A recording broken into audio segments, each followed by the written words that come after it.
Just in behind them come Desert Story over on the far side. Madali now, the grey, making a little bit of ground on the near side to us, but Beseige still the leader from Benny the Dip as they turn for home. Recondite on the outside, then Madali trying to get into the argument. Beseige being tackled by Benny the Dip, who's travelling smoothly at the moment.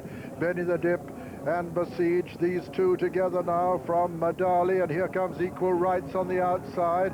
Beseige now asserting, and it's Beseige on the far side, Benny the Dip, and here comes Desert Story and Equal Rights on the outside, and Desert Story's beginning to take it up as they race towards the line. Desert Story on the near side, Benny the Dip fighting back, Benny the Dip lengthening, Benny the Dip's going to win it at the line, Benny the Dip is the winner, and Desert Story is second, and third is Beseige, and fourth came Equal Rights, then Madali and Air Express, and then State Fair, and last was Recondite.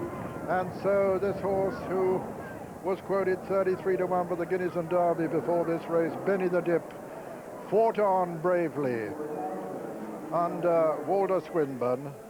He's owned by Mr. Landon Knight, trained by John Gosden, to win this G-Tech Royal Lot Stakes, with second, number 5, Desert Story, owned by Sheikh Maktoum Al Maktoum, trained by Michael Stud and ridden by Michael Cannan, and third, number 4, Beseige, owned by Mr. Khalid Abdallah, trained by Henry Cecil and ridden by Pat Henry.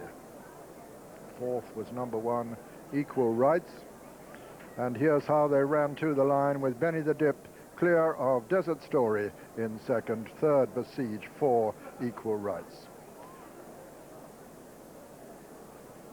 Well, they went at quite a good pace throughout here. This was a genuinely run race. Beseige, who of course would like those tactics, bidding to make all, but now starting to come under pressure on the far side in the pink cap. Benny the Dip, who was always handy in the white colours, now starting to move up sides. Under the whip, just a swish of the tail there from Benny the Dip, ridden out by Walter Swinburn. But on the near side, he's just starting to overhaul this leader now. And here on the near side in the blue colours, light blue cap, is Desert Story. He's a nice horse, this. He's a late developer, as we said earlier on in the paddock. He's by Silver Hawk, and he can only go better, I think.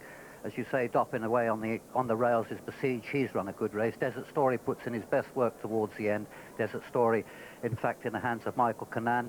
And here, Walter, on the winner, Benny the Dip, has to ask for that little bit extra. Well, he gets it off Benny the Dip, who really lengthens all the way to the line. You can see here he's loving the ground, in fact. The ground eased here by the overnight rain. But I think probably we'll see some good results from this horse later on in the season.